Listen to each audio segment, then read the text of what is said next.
Luck, by Mark Twain. It was at a banquet in London in honor of one of the 2 or 3 conspicuously illustrious English military names of this generation. For reasons which will presently appear, I will withhold his real name and titles, and call him Lieutenant General Lord Arthur Scoresby, Y.C., K.C.B., etc., etc., etc. What a fascination there is in a renowned name! There sat the man in actual flesh, whom I had heard of so many thousands of times since that day, 30 years before, when his name shot suddenly to the zenith from a Crimean battlefield, to remain forever celebrated. It was food and drink to me to look and look and look at that demigod, scanning, searching, noting the quietness, the reserve, the noble gravity of his countenance, the simple honesty that expressed itself all over him, the sweet unconsciousness of his greatness, unconsciousness of the hundreds of admiring eyes fastened upon him, unconsciousness of the deep, loving, sincere worship welling out of the breasts of those people and flowing toward him. The clergyman at my left was an old acquaintance of mine, clergyman now, but had spent the first half of his life in the camp and field, and as an instructor in the military school at Woolwich. Just at the moment I had been talking about, a veiled and singular light glimmered in his eyes, and he leaned down and muttered confidentially to me, indicating the hero of the banquet with a gesture, "Privately, his glory is an accident, just a product of incredible luck." This verdict was a great surprise to me. If its subject had been Napoleon or Socrates or Solomon, my astonishment could not have been greater. Some days later came the explanation of this strange remark, and this is what the Reverend told me. About 40 years ago, I was an instructor in the military academy at Woolwich. I was present in one of the sections when young Scoresby underwent his preliminary examination. I was touched to the quick with pity, for the rest of the class answered up brightly and handsomely, while why, dear me, he didn't know anything, so to speak. He was evidently good and sweet and lovable and guileless, and so it was exceedingly painful to see him stand there, as serene as a graven image, and deliver himself of answers which were veritably miraculous for stupidity and ignorance. All the compassion in me was aroused in his behalf. I said to myself, when he comes to be examined again, he will be flung over, of course, so it will be a simple, harmless act of charity to ease his fall as much as I can.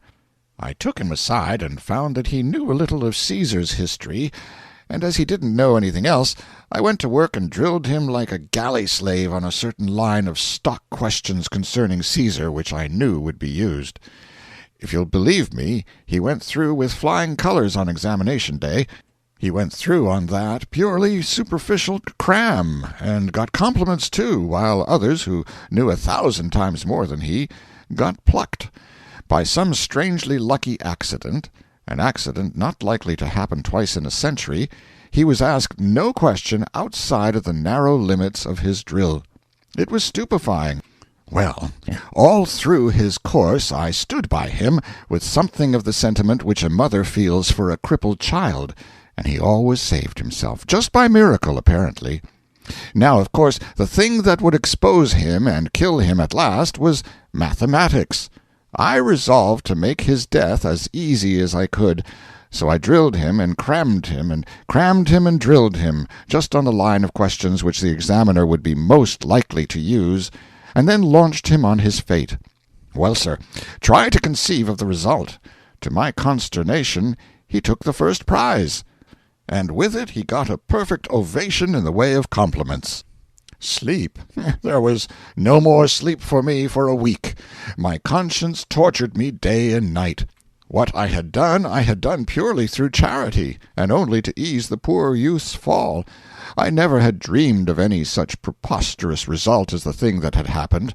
I felt as guilty and miserable as the creator of Frankenstein. Here was a woodenhead, whom I had put in the way of glittering promotions and prodigious responsibilities, and but one thing could happen. He and his responsibilities would all go to ruin together at the first opportunity. The Crimean War had just broken out. Of course, there had to be a war, I said to myself. We couldn't have peace and give this donkey a chance to die before he is found out. I waited for the earthquake. It came, and it made me reel when it did come. He was actually gazetted to a captaincy in a marching regiment. Better men grow old and gray in the service before they climb to a sublimity like that. And who could ever have foreseen that they would go and put such a load of responsibility on such green and inadequate shoulders? I could just barely have stood it if they had made him a cornet. But a captain! Think of it! I thought my hair would turn white. Consider what I did, I who so loved repose and inaction. I said to myself, I am responsible to the country for this, and I must go along with him and protect the country against him as far as I can. So I took my poor little capital, that I had saved up through years of work and grinding economy, and went with a sigh and bought a cornetcy in his regiment, and away we went to the field. And there, oh dear, it was awful. Blunders? Why, he never did anything but blunder. But, you see, nobody was in the fellow's secret. Everybody had him focused wrong, and necessarily misinterpreted his performance every time. Consequently, they took his idiotic blunders for inspirations of genius. They did, honestly. His mildest blunders were enough to make a man in his right mind cry. And they did make me cry, and rage and rave, too, privately. And the thing that kept me always in a sweat of apprehension was the fact that every fresh blunder he made increased the luster of his reputation. I kept saying to myself, he'll go so high that when discovery does finally come, it will be like the sun falling out of the sky. He went right along up, from grade to grade, over the dead bodies of his superiors, until at last, in the hottest moment of the Battle of blank, down went our colonel, and my heart jumped into my mouth, for Scoresby was next in rank. Now for it, said I. We'll all land in shoal in 10 minutes, sure. The battle was awfully hot. The Allies were steadily giving way all over the field.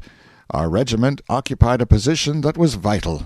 A blunder now must be destruction. At this critical moment, what does this immortal fool do but detach the regiment from its place and order a charge over a neighboring hill where there wasn't a suggestion of an enemy? There you go, I said to myself. This is the end at last. And away we did go, and were over the shoulder of the hill before the insane movement could be discovered and stopped. And what did we find? An entire and unsuspected Russian army in reserve. And what happened? We were eaten up? That is necessarily what would have happened in 99 cases out of 100, but no! Those Russians argued that no single regiment would come browsing around there at such a time. It must be the entire English army, and that the sly Russian game was detected and blocked. So they turned tail, and away they went pell-mell, over the hill and down into the field, in wild confusion, and we after them. They themselves broke the solid Russia center in the field, and tore through, and in no time there was the most tremendous rout you ever saw, and the defeat of the Allies was turned into a sweeping and splendid victory. Marshal Canrobert looked on, dizzy with astonishment, admiration, and delight, and sent right off for Scoresby, and hugged him, and decorated him on the field in presence of all the armies. And what was Scoresby's blunder that time? Merely the mistaking his right hand from his left, that was all. An order had come to him to fall back and support our right, and instead he fell forward and went over the hill to the left. But the name he won that day as a marvelous military genius filled the world with his glory, and that glory will never fade while history books last. He is just as good and sweet and lovable and unpretending as a man can be, but he doesn't know enough to come in when it rains. Now that is absolutely true. He is the supremest ass in the universe, and until half an hour ago nobody knew it but himself and me. He has been pursued day by day and year by year by a most phenomenal and astonishing luckiness. He has been a shining soldier in all our wars for half a generation. He has littered his military life with blunders, and yet has never committed one that didn't make him a knight or a baronet or a lord or something. Look at his breast. Why, he is just clothed in domestic and foreign decorations. Well, sir, every one of them is a record of some shouting stupidity or other, and, taken together, they are proof that the very best thing in all this world that can befall a man is to be born lucky. End of Luck by Mark Twain. Read by John Greenman.